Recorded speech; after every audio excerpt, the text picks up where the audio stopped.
Bismillahirrahmanirrahim. Assalamualaikum warahmatullahi wabarakatuh.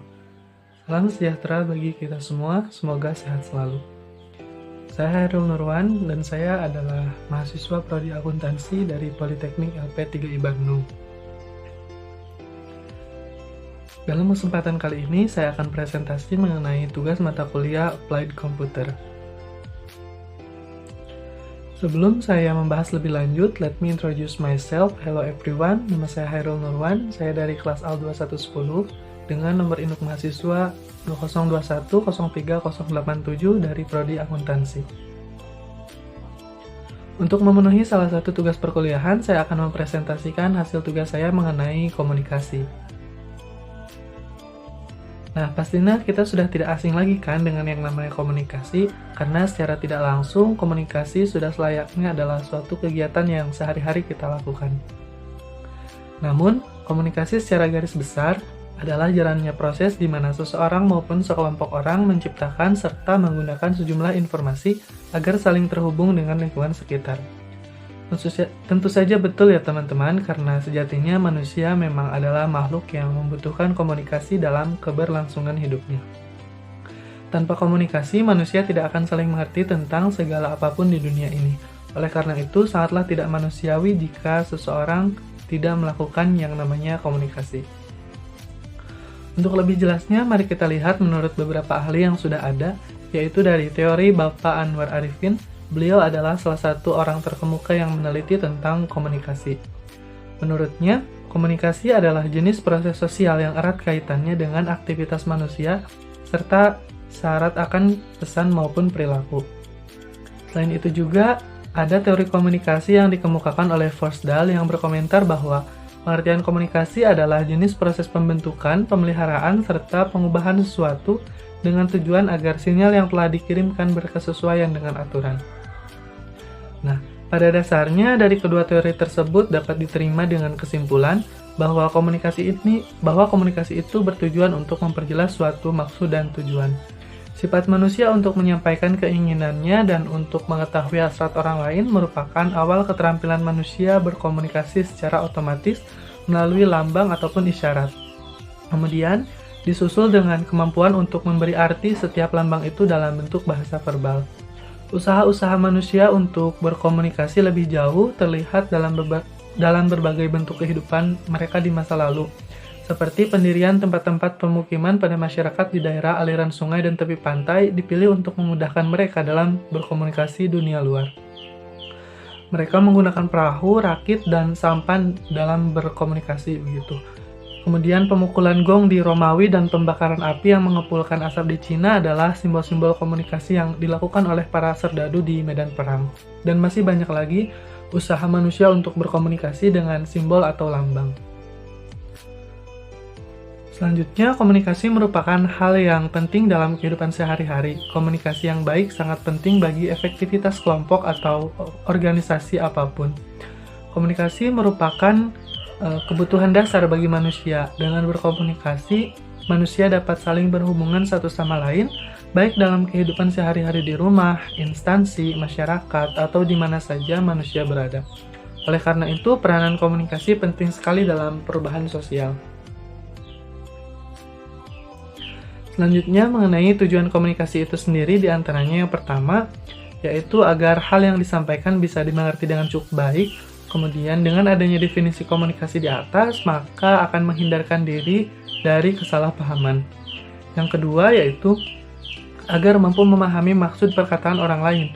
Kemudian yang ketiga adalah agar ide, gagasan, maupun pemikiran pribadi dapat diterima orang lain, terutama dalam gelaran rapat tertentu. Yang terakhir, yaitu sebagai penggerak orang lain untuk mengerjakan sesuatu, misalnya kegiatan kerja bakti, sosial, dan sebagainya. Nah, jadi dapat disimpulkan bahwa tujuan berkomunikasi yaitu untuk mengubah sikap, pendapat, perilaku, dan sosial.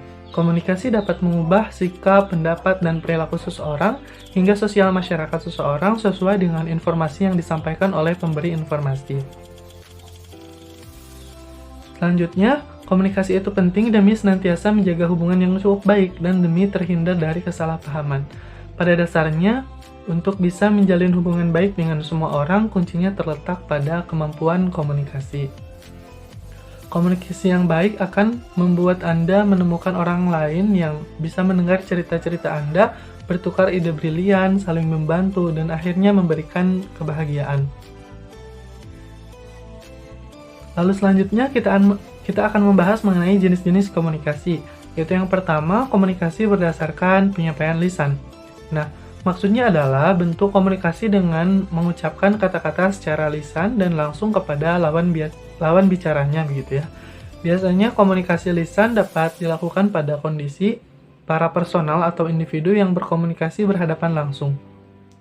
Kemudian yang kedua yaitu komunikasi berdasarkan tujuan, yaitu komunikasi yang dapat dikategorikan menjadi beberapa macam, misalnya pemberian saran, pidato, perintah, kemudian ceramah maupun wawancara gitu ya.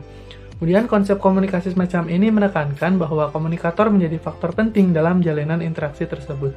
Komunikasi berdasarkan ruang lingkup internal adalah kegiatan komunikasi yang dilakukan secara dua arah, secara khusus diarahkan pada pihak internal dalam suatu komunitas, organisasi, atau perusahaan. Komunikasi berdasarkan aliran, nah untuk yang ini itu terbagi menjadi dua, yaitu komunikasi satu arah, merupakan komunikasi yang berlangsung dari satu pihak saja. Lalu komunikasi dua arah, yaitu merupakan komunikasi yang bersifat timbal balik. Dalam hal ini, komunikasi diberi kesempatan untuk memberikan respon atau feedback kepada komunikatornya.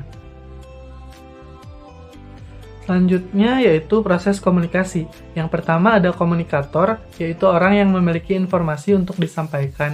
Kemudian selanjutnya adalah pesan, yaitu informasi yang sudah komunikator miliki untuk disampaikan. Selanjutnya ada media, yaitu alat atau peraga yang digunakan oleh komunikator untuk menyampaikan pesan itu seperti lewat chat dan lain sebagainya. Selanjutnya, komunikan menerima pesan, yaitu orang yang mendapat informasi atau pesan, lalu komunikan memberikan feedback atau timbal balik terhadap pesan yang diterimanya. Bisa berupa tanggapan yang positif maupun negatif. Lalu nantinya komunikan dan komunikator akan mendapatkan keputusan yang sudah didiskusikan oleh keduanya. Begitu kira-kira dalam proses komunikasi. Selanjutnya itu hambatan yang terjadi dalam komunikasi. Di antaranya hambatan yang bersifat teknis, kemudian hambatan perilaku, lalu hambatan bahasa, ada hambatan struktur atau organisasi, kemudian hambatan latar belakang sosial budaya, dan yang terakhir mengenai hambatan karena proses komunikasi itu sendiri. Nah, karena unsur manusia yang tidak dapat disamaratakan, dalam artian semua manusia itu punya keunikan tersendiri, jadi perilaku dalam bahasanya pun akan jelas berbeda. Lalu, selanjutnya adalah cara menyampaikan komunikasi dengan baik. Nah, berikut beberapa tips agar bisa berkomunikasi dengan baik, yaitu yang pertama ada lengkap. Maksudnya adalah bahwa informasi yang kita berikan itu harus lengkap, sesuai dari awal sampai akhir dan tidak hanya sebagian. Karena ketika informasi yang kita berikan kurang jelas, maka akan menimbulkan miskomunikasi, sehingga akan terjadi yang namanya kesalahpahaman. Selanjutnya yaitu ringkas. Maksudnya adalah bahwa informasi yang kita sampaikan harus poin pentingnya saja. Jangan sampai apa yang kita bicarakan tidak sesuai dengan inti dari informasi yang harusnya kita sampaikan kepada komunikan. Lalu ada rangkuman. Maksudnya adalah bahwa lebih baik kita menyampaikannya dengan melakukan rangkuman atau mereview beberapa poin penting yang lebih mendominasi. Lalu selanjutnya, sampaikan dengan jelas. Maksudnya adalah bahwa ketika kita menyampaikan informasi tersebut, kita tidak boleh melakukannya dengan simpang siur sehingga tidak menyampaikan inti dari informasi tersebut. Jangan sampai kita ingin menyampaikan intinya, namun kita malah menyampaikan beberapa informasi yang tidak ada hubungannya dengan intinya begitu. Selanjutnya adalah nyata, yaitu bahwa informasi yang kita berikan harus sesuai dengan kebenarannya. Apa yang terjadi harus disampaikan dengan sejujur-jujurnya dan tidak boleh melebih-lebihkan informasi yang sebenarnya terjadi. Dan yang terakhir adalah etika. Maksudnya adalah ketika menyampaikan informasi, kita harus memberikan informasi tersebut dengan menggunakan tata krama terhadap komunikan. Hal ini juga bisa disebut dengan saling menghargai. Ketika misalnya komunikan menanggapi informasi yang kita berikan secara negatif, maka Etika kita diperlukan dalam menyikapi hal tersebut agar nantinya antara komunikan dan komunikator tidak akan terjadi kesalahpahaman. Oke, mungkin hanya itu yang dapat saya sampaikan. Intinya adalah bahwa komunikasi itu sangat penting untuk membangun sebuah hubungan antar sesama manusia. Selain itu juga, komunikasi bertujuan untuk memperjelas suatu maksud seseorang agar tidak terjadi kesalahpahaman. Terima kasih. Mohon maaf apabila terdapat kesalahan dalam penyampaian karena saya masih dalam proses belajar. Salam sehat. Wassalamualaikum warahmatullahi wabarakatuh.